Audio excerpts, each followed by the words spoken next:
Bom dia, pessoal. Todos bem? Good morning em Brasil, good afternoon em Europe.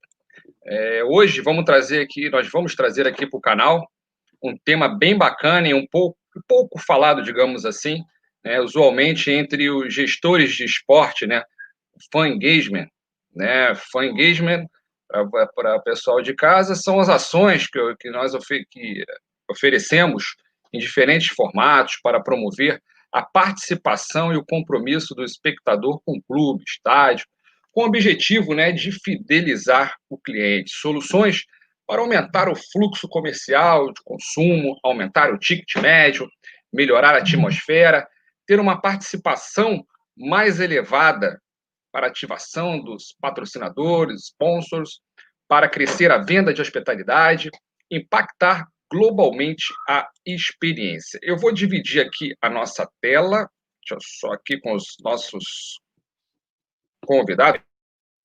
Melhor. Junto comigo, pessoal de casa, hoje vai estar Mark Bradley, um dos maiores nomes da atualidade em fan engagement, mentor da UEFA, professor do Barça Innovation Hub, escritor e fundador da The Fan Experience Company, responsável por desenvolver projetos de engajamento e experiência em clubes e associações nacionais em mais de 13 países. Isso mesmo, pessoal, 13 países, como Federação de Futebol Inglês, a Liga, UEFA, entre outras tantas. Hi, Mark. It's a pleasure to know you and receive you here. Romulo speaks very well of you. Thank you, Christian. Obrigado. It's a pleasure to be with you today. Oh, it's a pleasure for us. Pessoal de casa, a gente vai falar um pouquinho em inglês, um pouquinho em português, para vocês acompanharem, poderem também interagir com a gente, tá? Para me acompanhar nesse bate-papo, na verdade, já é da casa, Rômulo Macedo, fundador da Fan Experience 360 ou 360, gestor de arenas e oficial de imprensa da Conmebol. Tudo bom, Rômulo? Tudo bom, Christian? Vai ser uma conversa muito legal, vai ser um prazer receber vocês aí hoje. Bacana. Pessoal de casa, então, pode chegar, que a gente já está começando o nosso bate-papo. Não se esqueçam de se inscrever no canal, curtir a nossa live. Né? Mark, in Brazil, when a person knows a lot of certain subject, we say him, you're the guy, no, Romulo? Mark is the guy of the fan experience, no? I think Mark is the Pope, not the guy. Not the Pope. Well, Pope Francis, Argentinian. Yeah. So it's South America. It's among us. Don't worry. Yeah.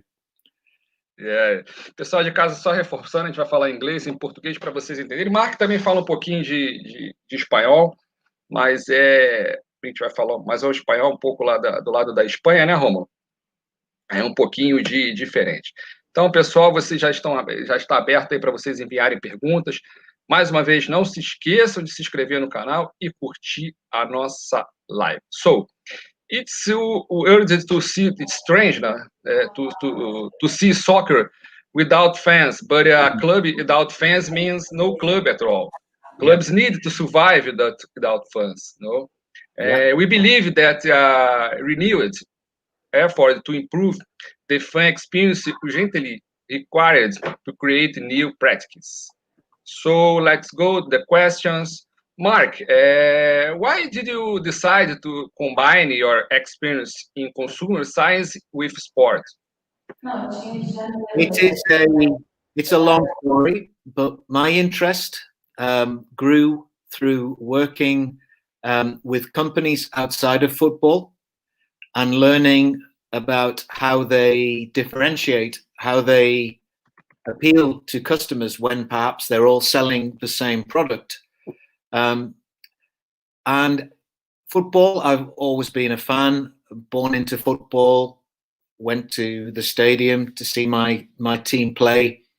And every Saturday I get really nervous because I'm not sure by how many goals my team will lose. That tends to be the problem. But my thought was that in football, there seems to be one plan for growing attendances. Yeah. Un plan para atraer a la gente. Just one plan, and that is to win. Now, as we all know, it is impossible to control the performance on the pitch. You can be a good team, you can have a good coach, but you can still lose. So outside of the elite, so of course the big clubs that have international fan bases and who play in the Libertadores or they play in the Champions League, 95% of clubs are not elite. 95% of clubs need tickets to be sold, need people to come to the stadium to survive. Like you said, Christian, you have to have people in the stadium to make it financially possible to grow as a club. The problem is, mentally, inside here, the mindset is that if we win, the people will come. But what happens if you don't win? My team, for example, is Sunderland from the Netflix series, and we don't win. That's kind of I saw it's a good series. No, absolutely, and it's all about that series is all about the emotional connection between Sunderland fans in their club and how much it means to them in their lives. You know, you win, you lose, but it's always the same. It's always here in your heart. You don't change. You don't support a different club just because your team loses. That's your team. So it seems strange that when we already have an emotional connection to our clubs, why the clubs themselves think that we'll only come when they're winning. So my interest initially, 15 years ago, was to look at other businesses outside of football and to see what they were doing to create a strong emotional relationship with their customers. And that's what we've been doing now for 15 years. It's fantastic. It's also a little bit weird that we are talking 2020 and still talking about to use this customer science and the strategies to football. It's incredible. Just to add passion with some kind of science, some kind of engagement, and we will explode. I believe that. Yeah. I mean, if you study the psychology of people, there are theories like social identity theory, you know, so we manifest what we think about ourselves by joining certain groups. And probably the best example of that is being a football fan. And of course, you wouldn't join that group thinking they're going to win all the time. You join that group because your values, no valores, el modo de pensar, everything connects with the values of the club. That's what connects us. So, as Christian says, it's strange that clubs do not try to operate at that level. And because, you know, when I see a stadium that is 50% full, you know, to me, that looks terrible. And yet, when I ask the people in the club, what plans do you have to increase attendances, there really is no plan. There is a kind of an expected figure, which might be 50, 60%. That is needed to make the money for the club to survive. But why not fill it? And that's because they think that people will only come if they win. We know from our work in Europe that there are other ways to do this. And the most important thing to do is to have a strategy, to have a plan. Most clubs don't have a plan. If they do have a plan, the plan is, well, ganamos y vendrá la gente. You know? Yeah. But don't win. So what's the other plan? Now, depends on the history. If they don't win, they say, okay, we'll lower the price. We'll make it cheaper. We'll make it give discounts. Exactly. But that's not going to help the club grow because that over time is going to make the club less viable. So what about this third way, the idea of engaging people emotionally? You know, so doing the things that make them feel proud to be part of the club. Now, of course, I can talk for a long time about the different ways of doing this. But the first thing is, have you got a plan? And 99% of the clubs that we speak to don't have a plan. Even the big ones, Mark? Even the huge ones? Well, I think it's true that the big clubs, they are not my audience, because big clubs, they do not need to have a full stadium to be successful. They make more money through commercial deals, TV and streaming contracts, sponsorships in different parts of the world.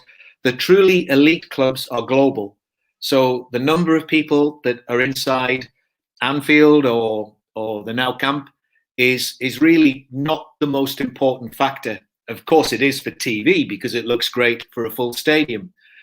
But the clubs I work with, the leagues I work with, are the people that are not on TV all over the world. And that represents, it must be 95% of the clubs playing football around the world. They need a different strategy. They need to make sure that as many people as possible come into the stadium. And yet, when I look at what these clubs have done, the majority, I don't see a plan, I don't see a strategy, and I don't see a business case that's really understood about how to do that. Now, come forward 50 years, and obviously we now speak to lots of people in lots of clubs who see the possibility of taking the fan engagement approach. And that's how we started. It all began with the idea of thinking about families. And I'll tell you the story that back in 2005, 2006, we were talking to the second tier in England, the Championship, okay, not the Premier League, but the second tier, and the third tier and the fourth tier. They are the English Football League, the EFL. And at the time, the league thought that the clubs could use some help in attracting more families. So at the time, myself, my wife, and my two young kids, 10 and 7, we did a tour of something like 30 games, all in one season. So all around the country, attending most of these clubs for the first time. I'd never been before. It was my first experience in all 3 tiers. And I had with me my partner, Anna, and our 2 kids, Juan Luis and Elena.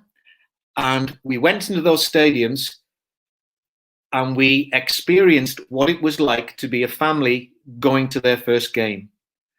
Now, this is an important segment because think you're 2, I don't know if you have families, but imagine you have a family, you have kids, you work during the week, you want to be with your family at the weekend. Now, some people will say, I'm still going to the football, I'm leaving my family in the house.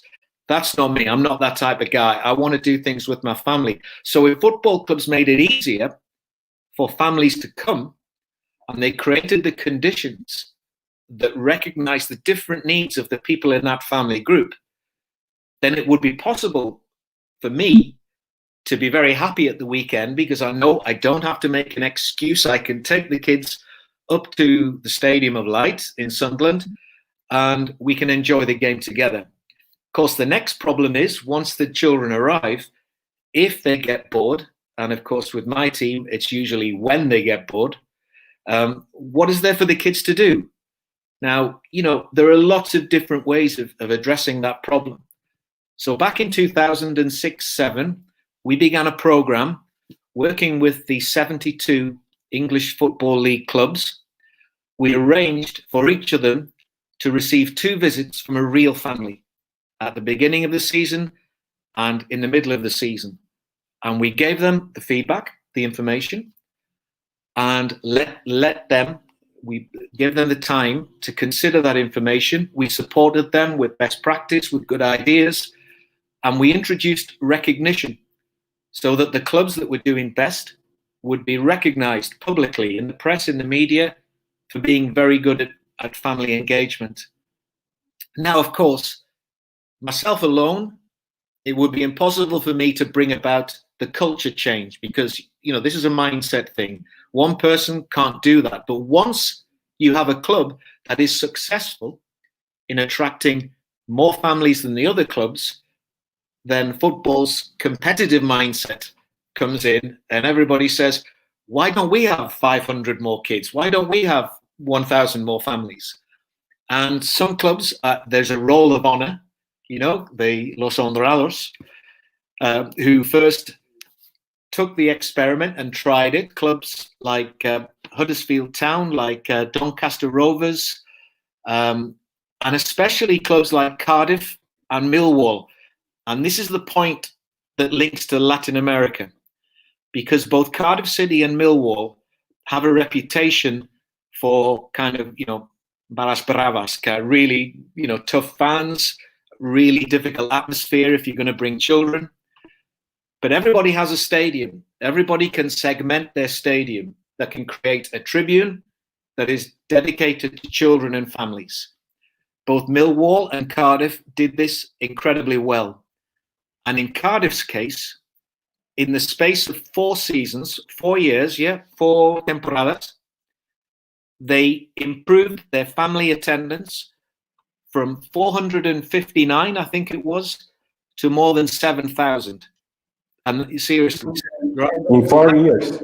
In 4 years, without winning, they reached the cup final once as a second division team. That's a big achievement. But in general terms, the football remained of the same quality throughout that period.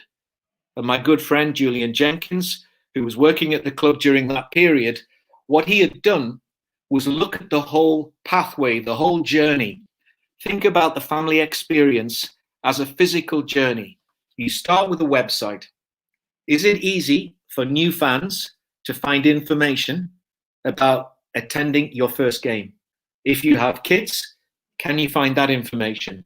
And of course, it follows that if you're a visiting fan, because we're a small island, so fans travel to support their team. If you're a visiting fan, can you find that information? If you're an elderly fan, if you have special needs, or if you are, for example, a user of a wheelchair, can you find that information? So the first step was, do we actually have the information ready? And then if you imagine that as a journey, what happens next? You buy the ticket. What's that like? You travel. Is there advice to help you get a good parking space? If you've got kids, you don't want to be 5 kilometers away from the stadium. You want to be parked in front of the stadium. Why not give up the directors' places for families? It's kind of, there's some revolutionary thinking that you need to do here. But that was back then. That was 15 to 10 years ago. Then you get into the inside of the stadium. Now, a lot of clubs that we work with, they believe that it was a question of providing entertainment for kids. Let's have FIFA in the concourse. Let's have a mascot to make all the children laugh and to pose for pictures and selfies. But actually, the journey is much longer than that. It begins with the website. It begins with the social media messaging. It begins with a clear signal from the club that they are ready for new fans. And of course, in the 15 years since we've been working with the EFL, the results, all of the clubs have improved their family provision. And overall, in the first 10 seasons, so from 2007 to 2017, it is estimated that junior attendance rose by 37% across the league, which that's 6 million children watching second, third, and fourth tier football, not Premier League, not the Champions League, not the elite football, not the best players, but tiers 2, 3, and 4. And so, of course, I like to think it almost like a firework, like a pyro. We lit the flame, but the clubs did the work, because the clubs could see the value in bringing the fans closer, getting more families involved, and of course, making money to allow them to continually invest in improvements. So that's how things started back in 2005, 2006. And over the years, we realized that actually, why aren't clubs doing that with the other types of fans? Why are the stadiums, why do you have a half-empty stadium? That's the question I ask. Why do you tolerate low attendances? And there are other questions that I would also ask. Why do non-elite clubs invest so much time in digital when there is very little evidence that it can increase attendances at the stadium. So why don't, for example, do more work around directing their digital work to getting more people into the stadium? Marketing is part of the answer, but unless you get the balance between marketing and the fan experience right, then your new fans will only come to one game and they'll not come again. You mean fan experience? You mean match day experience, no? Yes, yeah, match day experience. And if you wish for me to continue, what we've learned over the past 15 years is that, like I said at the start, the plan is missing. You need to have a plan. And we've learned by looking at the most successful businesses around the world. We've looked at the most successful leisure organizations. We've looked at the big brands. And we've also looked at football. You know, it's true that you can be from McKinsey's and you can know a lot about business growth, but if you're not a football fan, those two things won't work. You need to understand the business world. You need to understand what makes football fans, you know, tick. So for us, there are 4 elements to the plan. And the first part is all about your DNA. You know, DNA inside, what's inside, what is the identity of the club? So you might have a club, for example, that is a town that's industrial, that has factories, that has coal mines, that people work hard. Now, will the club reflect those values in the work that it does? Can the fans see that? What are the values of the club? And as I'm sure you will see, the fans, they understand what their club stands for. You know, it's not about winning, because if it was about winning, every club would be the same. But every club is different. Every club has a different history. It has a different background.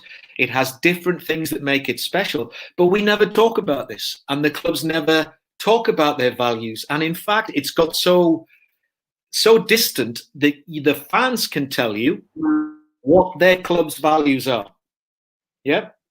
So the fan can say, maybe we won't agree on all of them, but a fan of a club can say, okay, my team is Sunderland, for example. My team's about hard work.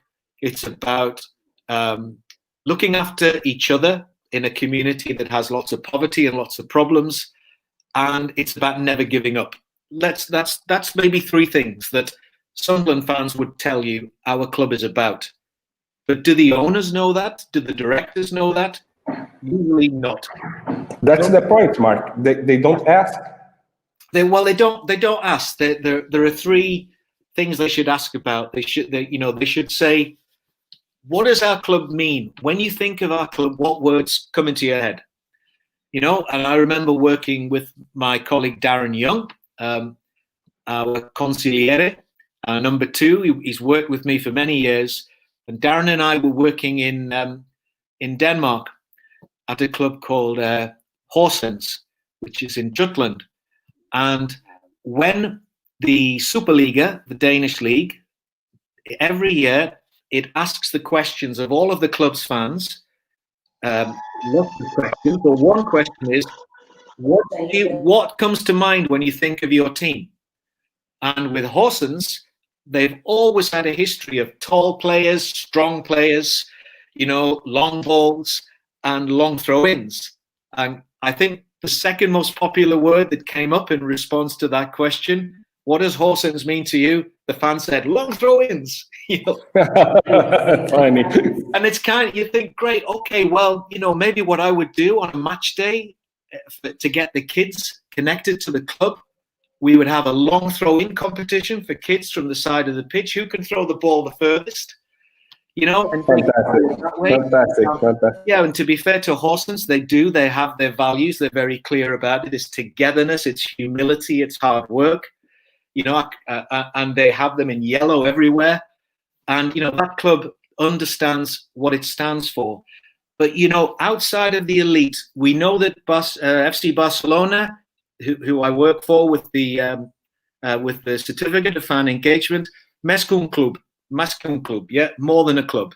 So they create, they create the Innovation Hub so that they can share everything they've learned about football, biological, physiotherapy, contracts, fan engagement, marketing, whatever. They share it with everybody else because their values oblige them to do that.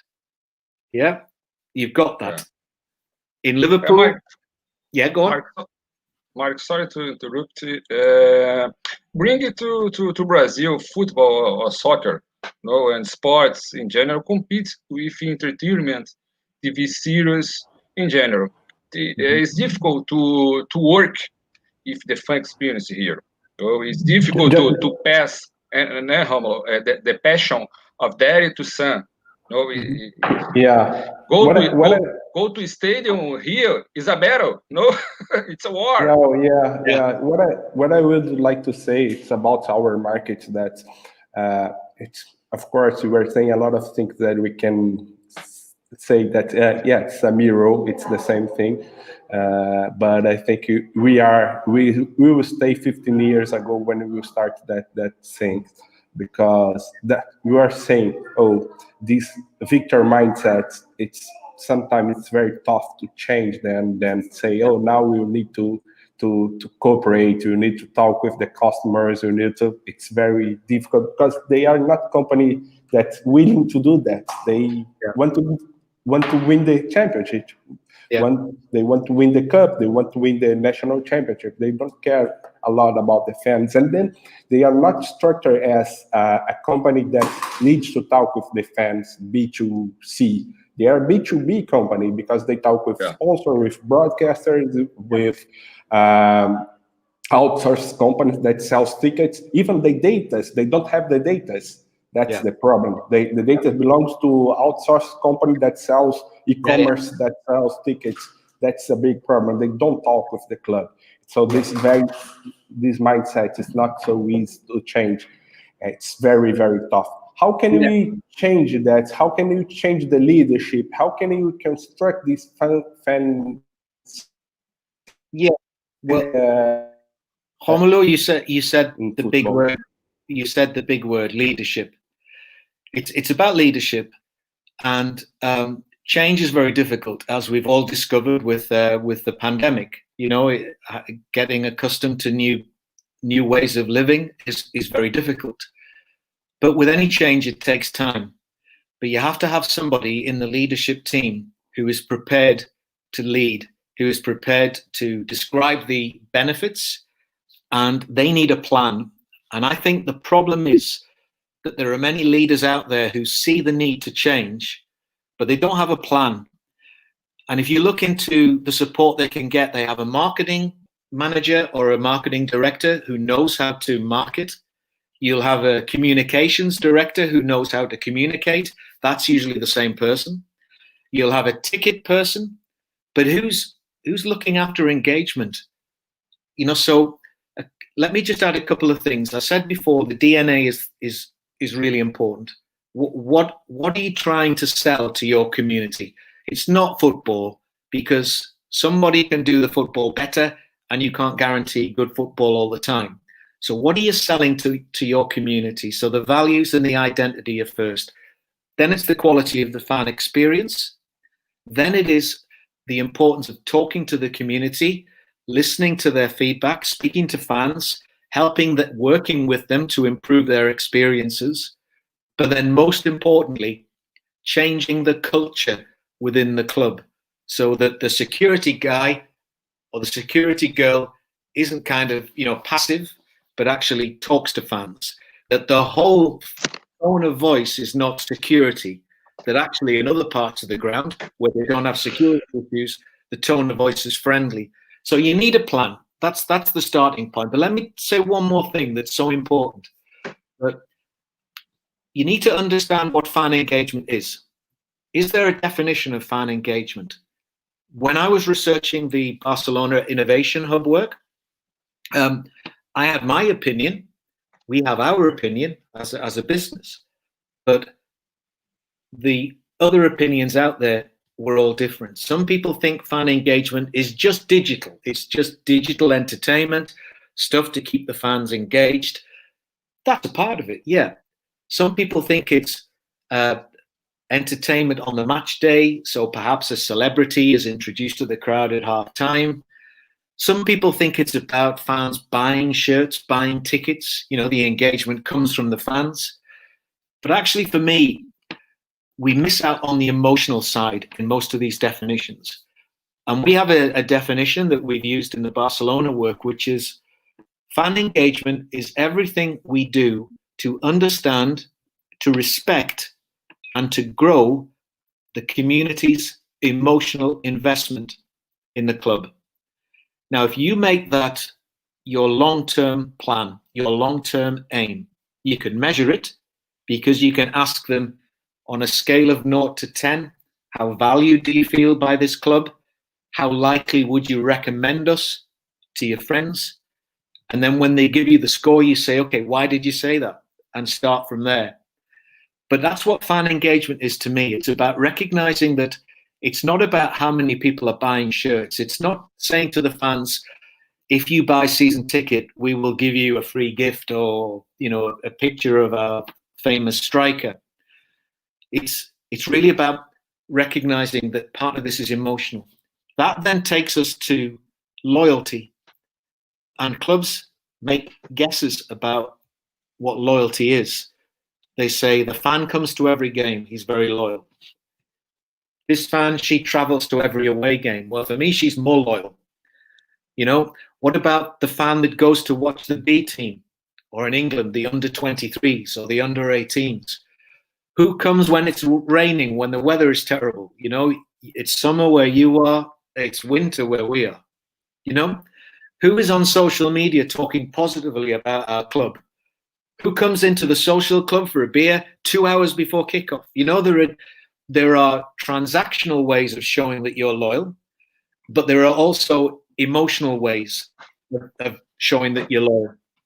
So there are very few clubs in the world who really look closely at loyalty and recognize that loyalty and reward it. A good example would be Philadelphia Union, MLS club, who look to understand all forms of loyalty, not just spending money at the club, but the way people behave.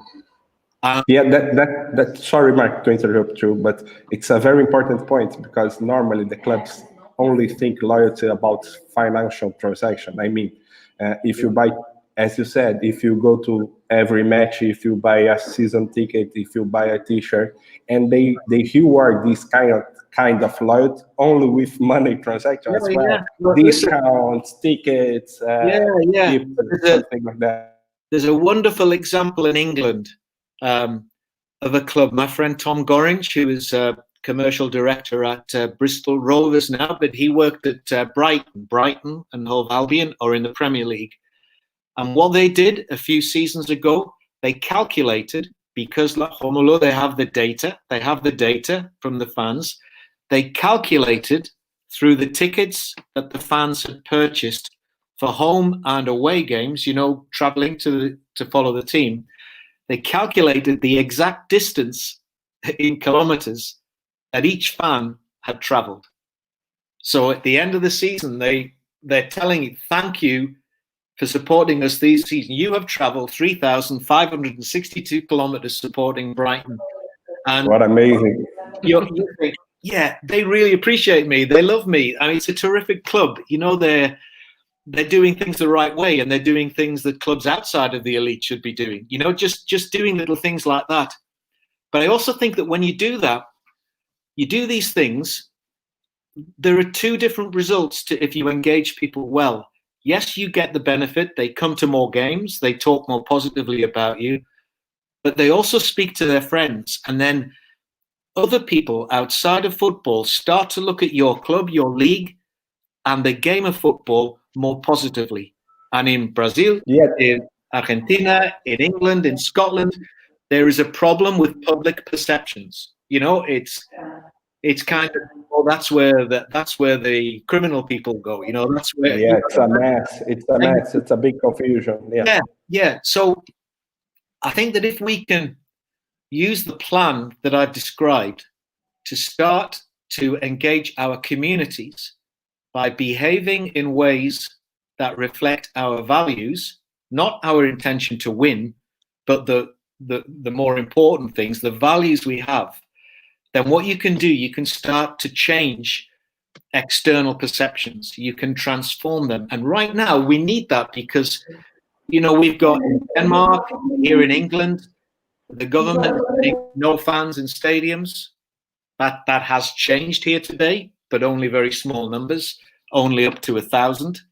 But, you know, if the government, if local authorities, if local communities saw football as a much more outwardly positive and proactive industry, then I think we would find that perceptions would change. And when we need the government support, like now in the pandemic, we would get more government support.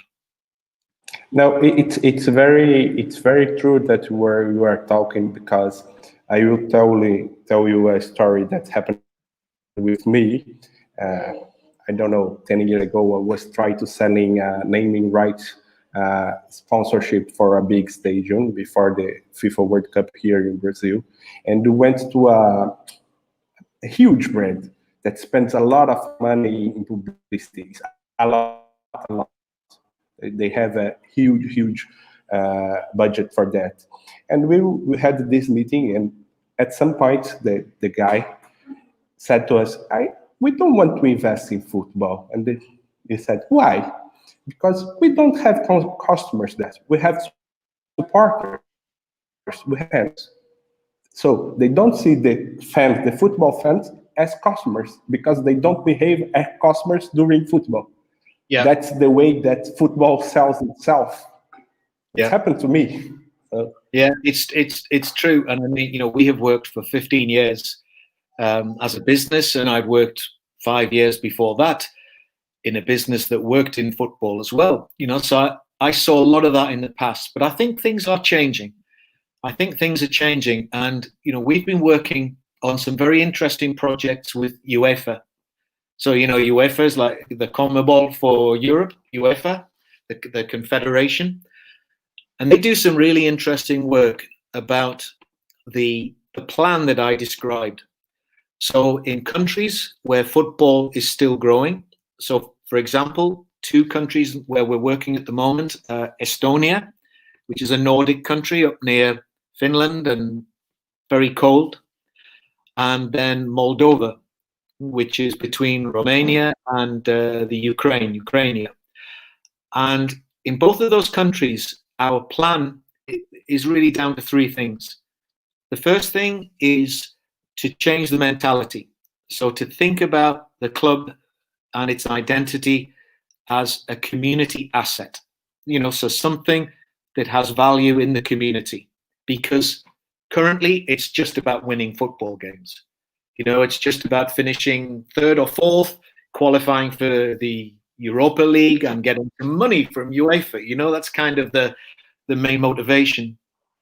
And so we start with the idea. Here is the same, Mark. Here is the same. It's just about winning. It's just about to qualify for CONMEBOL. Well, I think this is a message to CONMEBOL and AFA and the Brazilian Football Association, you know, that you can change things. And there are 3 parts to the project in Estonia and in Moldova. The first part is see the club as a community asset. The second part is to go into the community and show the good that the football club does. So that can be, you know, football players, perhaps for example, in Estonia, there are some players who are from different parts of the world. So they can go into the classrooms and they can talk about their journey as a footballer, you know, perhaps from Africa or from Latin America, wherever they've been playing. And rather than just saying football is positive, football is good, then saying to the kids, come and see for yourself, come to a game, you know, and issuing the kids with the tickets and then counting the tickets when they come to the game to see how many come up and to see how successful you are. And then the third part is the fan experience. Now, in some parts of Europe, I imagine in Latin America as well, the fan experience is very basic. You know, football, food, toilets. It's Mark. It's one experience fits all every time. Yeah, it's the Papa Francis holy trinity of football: football, toilets, and food. That's kind of it. Yeah. No, and it's weird, Mark, because if they realize that if they at least clean their bathrooms, clean their toilets, it's worth much more to bring people to the stadium than to buy a new striker or something like that. I'll come back to that. As my friends know, I'm obsessed with toilets in football stadiums. I'll come back to that in a moment. But the results in Estonia in two seasons, attendances were up 60%. 60%. Now, attendances were very low. You're talking 150 people, 200 people. But now we're talking 400, 500. And one club in the second division created the new record, 1,750 something. Why are so many people going to the second division club that came from the first division, that isn't winning, that's in the second division for 2 seasons? It's because something else is happening. It's starting to become a community asset. So the results in Moldova as well, even with limitations on capacity because of COVID, in Moldova, again, the same thing is happening. So what this is doing, this is showing through UEFA's leadership that it is possible to go a different way. So we can't win. We're a small country. Our teams are very small. There are very few fans. How can we grow?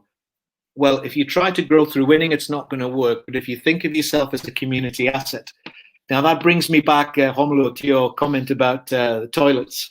I mean, that is kind of the symbol of football's inability to develop the right mindset can be measured by the quality of the toilets. Now, you know, most stadiums in England, the toilets are fine, but only 10 years ago, sometimes they were outside with no roof. You know, I can think of a couple of stadiums like that. But I want to make a bigger point, and that is a friend of mine who is a fan of a Premier League club. He said to me maybe 2 years ago, he said, "Today I nearly cried." You know, why? Did your team win? He went, no, I got hot water in the toilet in the stadium. It's a dream. It's a miracle. We're back to Bob Francis. It's a miracle, but it was the first time. It's a miracle. 30 years a fan of a Premier League team. And to be fair, I think they were in the Championship, you know, in Tier 2 when this happened. But the point is, what about after COVID? This is the problem. COVID changes everything. And, you know, I'm pleased to hear Carol is obsessed with toilets too. That's very, all my friends come together. If you're obsessed with toilets, join this cult. But no, this is what we have to be careful with. That if you have fans now, even the most loyal fans, even the most passionate fans, many of them come from areas where the economy is badly affected by COVID. Okay, the UN say that 1.5 billion people will lose their jobs. Millions of these people will be football fans. So even the season ticket holder, the barra brava, the person who is the afición leal desde hace mucho tiempo, you know, he can't come because they've got no money. Secondly, the older fans, and football has lots of older fans, you know, fans who are 70, 75. Many of them will be frightened to come to a game until there is a vaccine, until we have the solution. My father is a good example. He said to me that he used to go every weekend, and he said, "Oh, without vaccine, I will never go back." Yeah, exactly. Then you have the loyal fan who will lose the habit, because here in England, it will be 9 months or perhaps 18 months before we get all the fans back. It could be 18 months, 1.5 seasons. So your challenge there is, how are we going to get them to remember how good it was? But the problem is they're remembering how bad it was. So my question is about tolerance. Because we go to football and we accept the poor things, the bad things in the stadium, the negative experiences, the staff that don't smile, the food that's really poor, that has no choice, the lack of entertainment for kids. We used to tolerate that.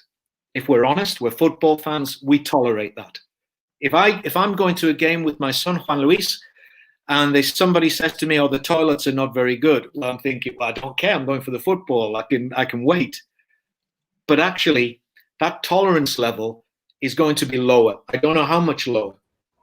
Sure. And of course, the last thing is also countries like Germany, where the fans are very strong, they work together, they are saying, lots of them, the majority of them, no one comes back until we can all come back. So even if it's possible to have 1,000 fans in Schalke Stadium, for example, no one's coming because they want all to come back. So that's going to be maybe next year, maybe the next season.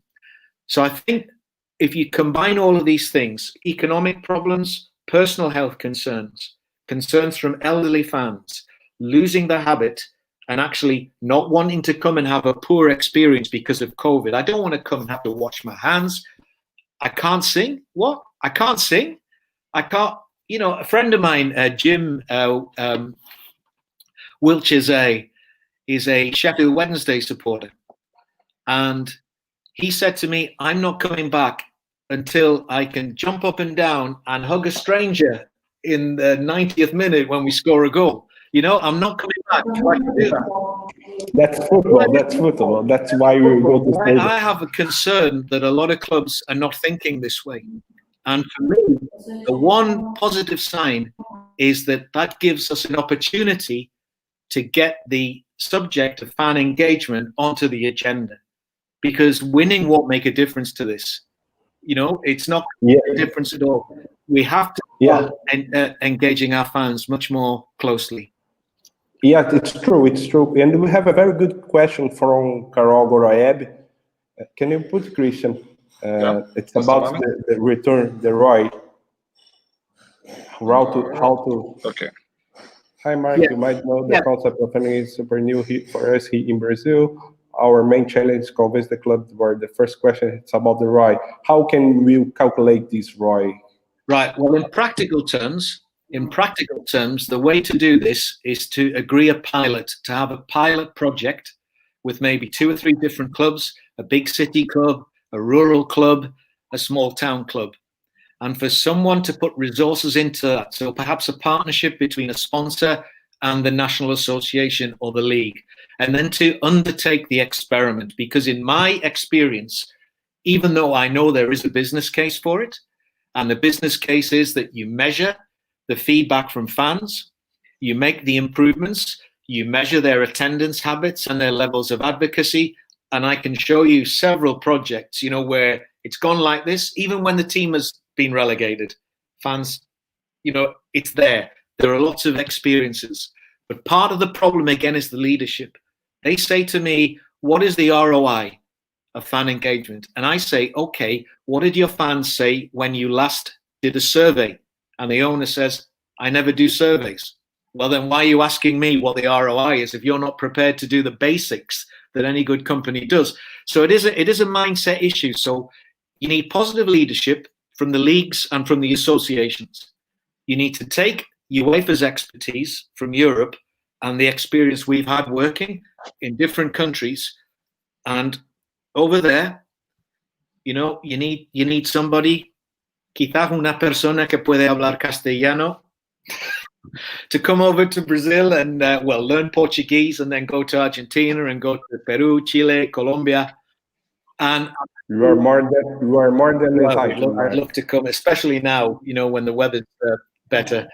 And then I think that's what you need to do. You need to generate some data. You need to do proof of case, proof of concept with 2 or 3 clubs that are different. And that's the approach that we've taken with UEFA here in Europe.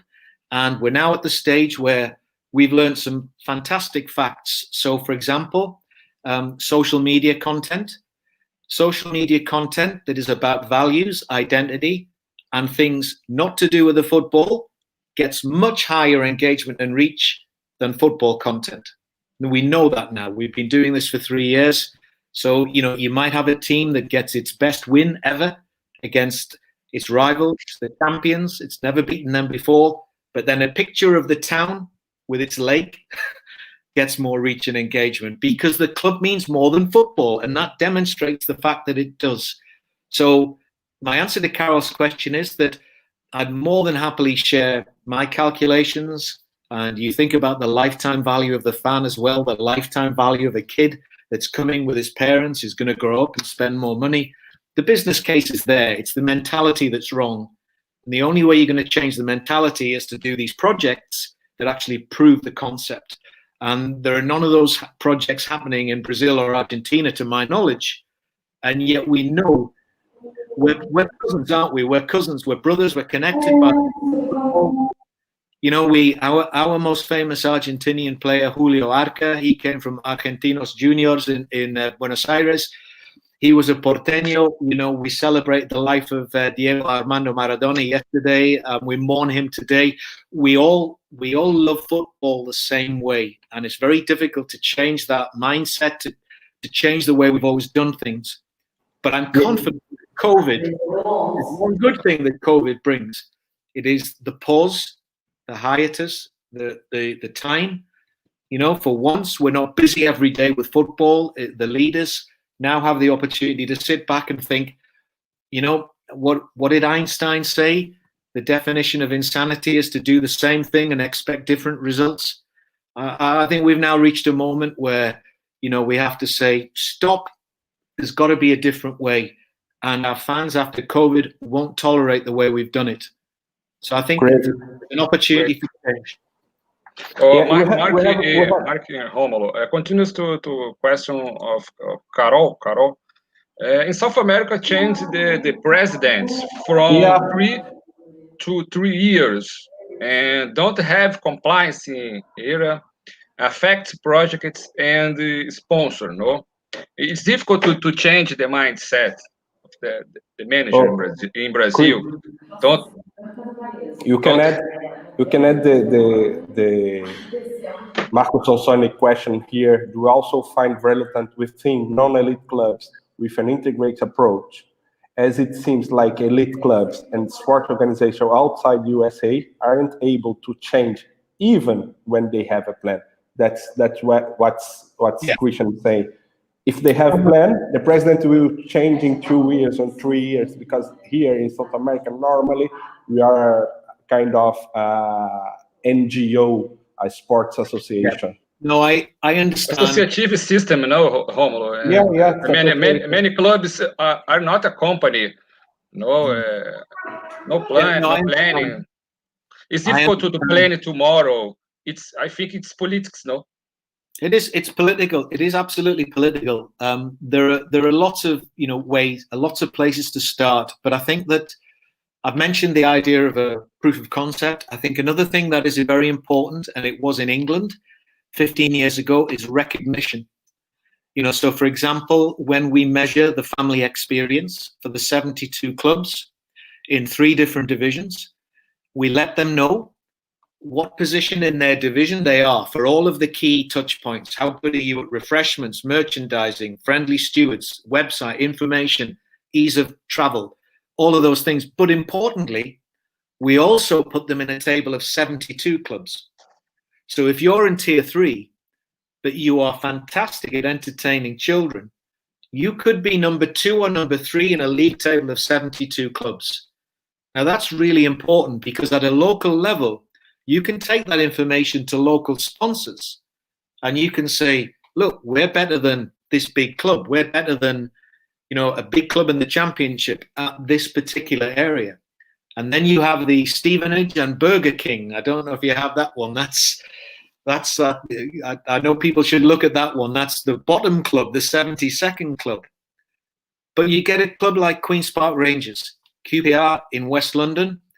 They're in an area where they work so closely with their community, a community that has had tragedy with the Grenfell Tower disaster 3 years ago. And yet they remain an icon in that community. And they don't just say it, they do it. They've renamed the stadium after Kieran Prince, a young man who lost his life as a result of knife crime. They renamed the stadium after him. It's not called the Virgin Stadium or the British Airways Stadium. It's not called the whatever stadium. It's named after someone in their community. You know, so there are lots of benefits that accrue once you start down this path. But recognition, I think, is a really good way of doing it, because, you know, every club in the family excellence scheme in the English Football League receives assets to show that it has reached the standard, that it is delivering a good family experience. So when you go on the website, the sign is there, winner 2019, winner 2018. And we have about 5 clubs, I think, who have won the achievement every year for 14 seasons. Oh, great. You know, you've got to have you can't just have one plan, you know. Lots of things need to change. But the thing is, at the end, you can show the president that he or she was the person who began this journey. They're the ones that were brave enough to say, look, enough is enough. We have to change. We have to do something different. And another thing, don't start with the big clubs. Start with the small clubs. The small clubs, it's easier to bring change. In a small club, it's easier to talk to everybody in the same room. There are fewer politics. You know, if you get it right there, you can make some, you know, remarkable changes. We have a team. I must mention my friend Alexander Dmitriev, who comes from Estonia, on the border with Estonia and Russia, and he made some big changes. He was our community development officer. That's the CDO in the UEFA projects. That's what we call them. And he joined the club. They lost 6 games in a row. Lose. They lost the manager, and your crowd went from 67 to 400. You know, so in spite of everything on everything to do with the football being bad, he applied fan engagement, and the crowd still went up to 400. So that's the ultimate test. It works. It makes attendances grow. You don't have to win. You just have to be prepared to think differently and to bring people with you on that journey. Yeah, I totally agree on that. I totally agree on Carol Gorayeb said that we need to put a pilot to show that this works. Yeah. So this Victor mindset that belongs to our club, so to all clubs in the world, it will help us to improve. And we need to start with one, and as you said, maybe a small one. Yeah, exactly. That's all you need, just a small one. And listen, Christian, you know that I can share more of that information with you, and for you to share with your viewers and your subscribers, because we need to start this revolution. Leaving it until after COVID is too late. We need to start doing it now, and it would be a privilege and an honor to take part in that. Yeah, be aware that we have 2-3 allies here, and for sure I'm talking about Carol as well. So we have some allies here in Brazil. You are our guest to come here and start this evolution together, because we would love to see this kind of new experience, new public, new segments. And I'm very worried about the future. I'm worried about Generation Z, how they will be engaged, because they are not engaged about football at all. So how to bring them to stadiums, and they will be the future. So well, let's talk about that on another program. Yeah, because that's its own, and there's lots to share there. Sure. I have a question of the Sansone. Sansone will stay here, no, Romulo, next week. Next week we will host Sansone here. Will be a big pleasure. It will be in Portuguese or English or even Italian. I don't know. Italian. Sansone, you choose the language. No. Wait, Italian's not Polish. If you love football, you speak Italian. But Marco, I love the question with the fan director. This is part of the answer, because you have to create a symbol in the club so that everybody knows it's important. Now, in Europe, we have the concept of the supporter liaison officer, the SLO, who communicates between the fans, the clubs, and the security authorities. That's a good person to start with. But if you have a fan director, then symbolically it becomes important. It's just like in business, what gets measured gets done. So the minute you have a symbolic appointment, now the problem is, of course, if it's a small club, do you have the money to do that? Often you don't. So you have to be creative. Perhaps you could get a sponsor to pay that person. Perhaps a university, could work and it becomes some kind of project. But again, CONMEBOL, can they not see the value of doing this? There are plenty. I have lots of friends all over Latin America who are qualified in these areas. And, we can do that. Look, Marco speaks Portuguese. Thanks God. Thanks Marco. Thanks, Marco. We talk to each other on LinkedIn. We need to meet in the real world now. Mark. Mark, I have one question that's very important. We told about small clubs. When we talk about a fan engagement strategy or fan engagement culture that we need to implement and then to start in a small club, which would be for you the best first step? When you're talking to a small club? Yeah. The best first step? I think it's to show the results in other clubs. I think if people see results, then their interest rises, and then you can start looking at the particular challenges the club has. Because like I say, there are 4 areas. You've got your DNA, you've got communication, you've got the experience, and you've got the people, the culture. That's going to look differently in every club. Most small clubs have very, very few resources. So you're often working with volunteers.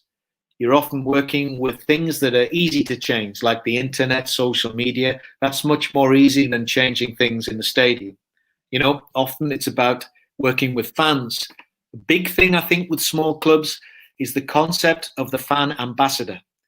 So that's finding 3 or 4 people who love the club, who live in different parts of the city or the town, and who can go out into the community and sell the idea of coming to the game, talk about the changes and the improvements, talk about it being easier for women to come, for children to come, for disabled supporters to come, to people from different ethnic backgrounds to come.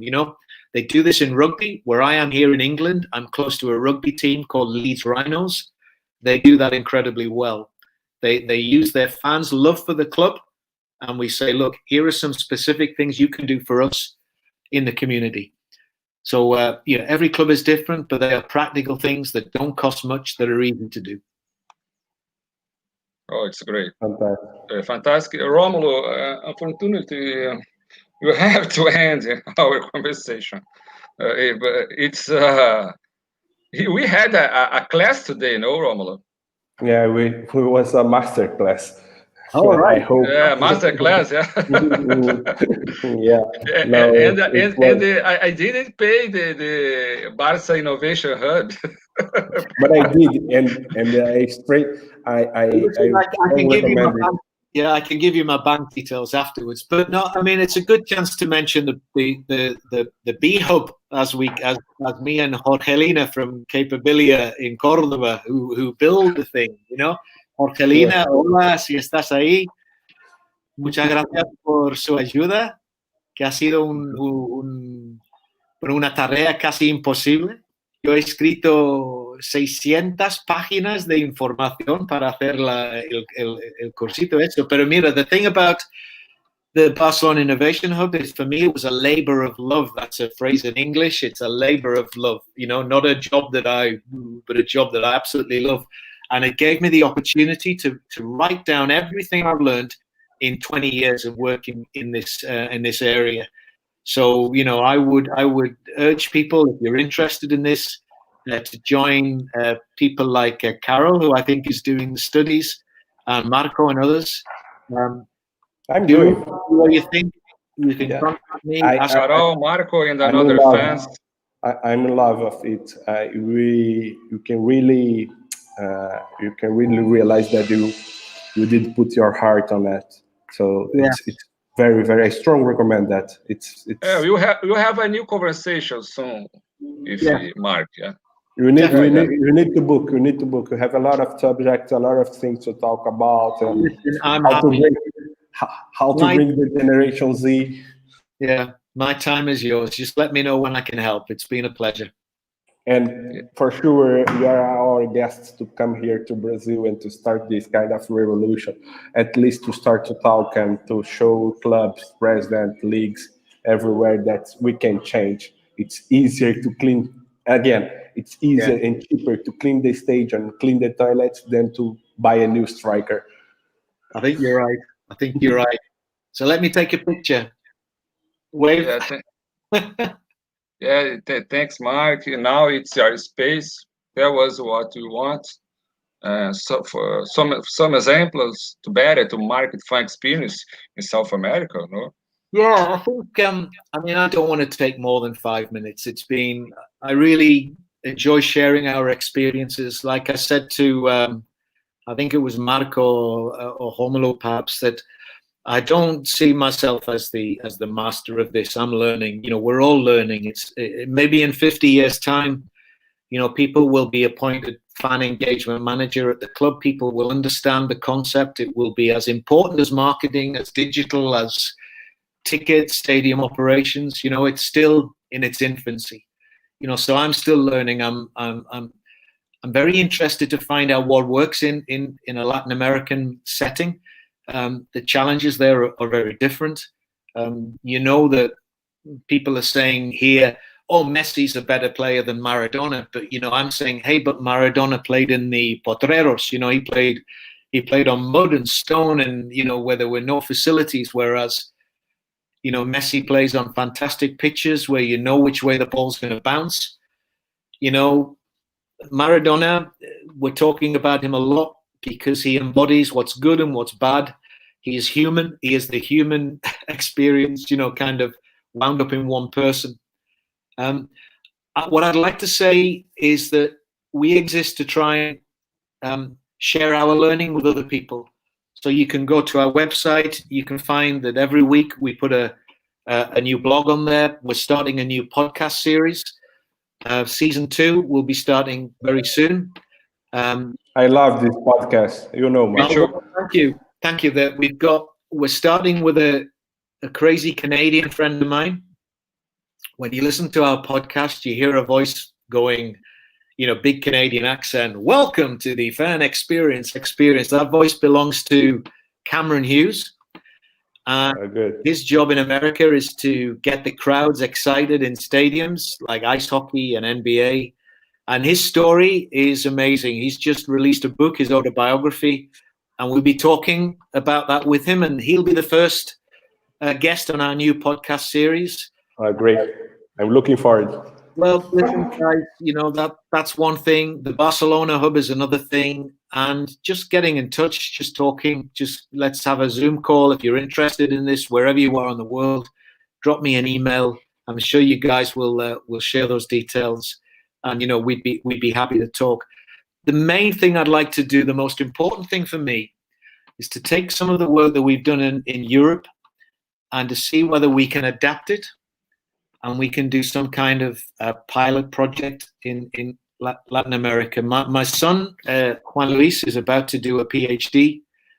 He studied at UBA in Buenos Aires for 6 months in 2016. And he lived in Valencia in Spain as well. And he's looking to study the literature after the crash in Argentina and how that reflected the struggles of the people.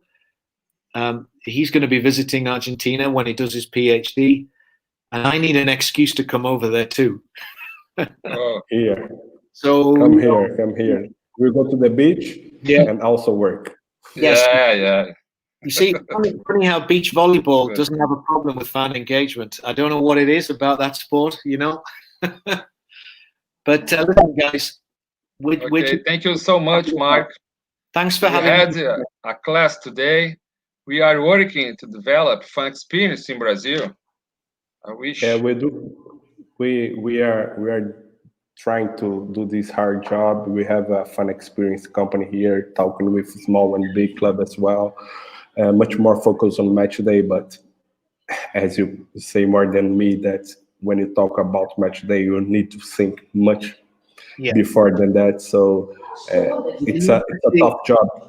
You need to see it. The clubs need to see what it looks like. And when they see what it can look like, see whatever their size, there is a solution for them. And when they see it working and they see the results, then their mindset starts to change. And that's what we're here to do.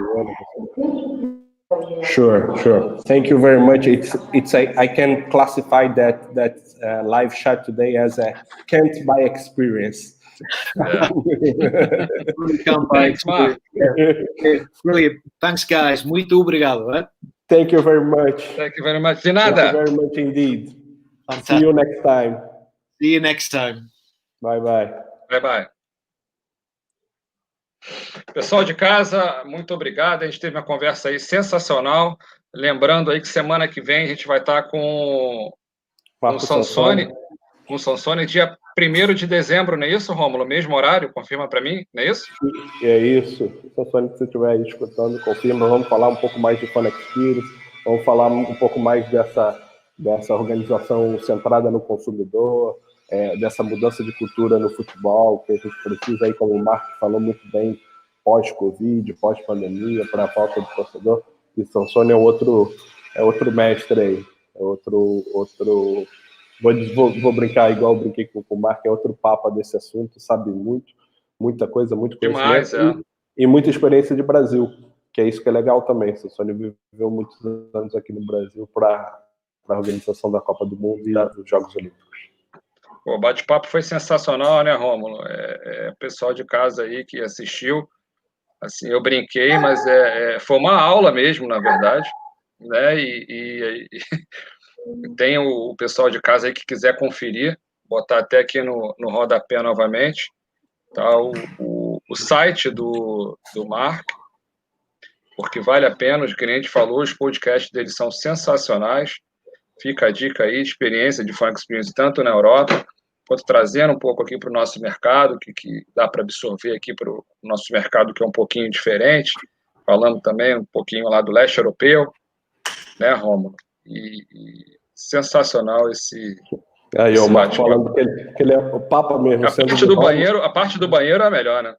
Exato. Acho que o Mark conseguiu trazer para a gente um pouco do que a gente fala muito, que é sair, não depender tudo em Vitória, não deixar tudo na Vitória, que infelizmente muitos clubes ainda acham que o torcedor só quer saber de Vitória e só vai para Vitória. É trabalhar a comunidade, trabalhar os valores, a identidade do clube, trabalhar em prol da sua comunidade, para uma comunidade melhor, como ele deu N exemplos, enfim, trazer novos públicos, o público familiar, que é muito importante. Isso aí. Eu que agradeço a Carol, agradeço o Sansone e todo mundo que nos ouviu e que vai ouvir aí, né, ainda o gravado. E pessoal, Carol, muito obrigado também, só reforçando, o Rômulo já agradeceu, o Sansone também, as outras pessoas que assistiram também. Só não esqueçam, né, Rômulo, dia 1º enviar pergunta pra gente, né, Rômulo? Tem que enviar pergunta aqui pra gente abastecer aqui os nossos convidados. Rômulo, meu amigo, alguma coisa mais a acrescentar? Cara, eu acho que depois dessa aula não tem muito o que acrescentar, tem que tirar aí algum tempo para absorver o que a gente aprendeu, o que a gente viu e esperar que, se Deus quiser, muitos gestores de futebol consigam ver essa live, esse bate-papo. Essa live aqui é o tipo da live que vale ver e rever várias vezes aí para tentar aprender um pouquinho para implementar no Brasil. A gente sabe que aqui no Brasil funciona um pouco diferente, né? Sistema associativo, não é presidencialista, enfim, é difícil continuar, na verdade, que é a palavra, os projetos e desenvolver coisas novas, que normalmente quando muda o presidente, assume a oposição, né, Rômulo? É muita política, como se fosse uma prefeitura, né, de uma cidade, a pessoa traz toda a sua equipe, né, mas enfim, a gente está tentando fazer o possível aí para melhorar isso. Com certeza. Como o Marco falou, começar e esse mindset, esse pensamento de vitória do futebol pode até ajudar, né? Se um começar... E depender cada vez menos do resultado, né? Se a bola entrar ou não, né? Tem que ter um planejamento.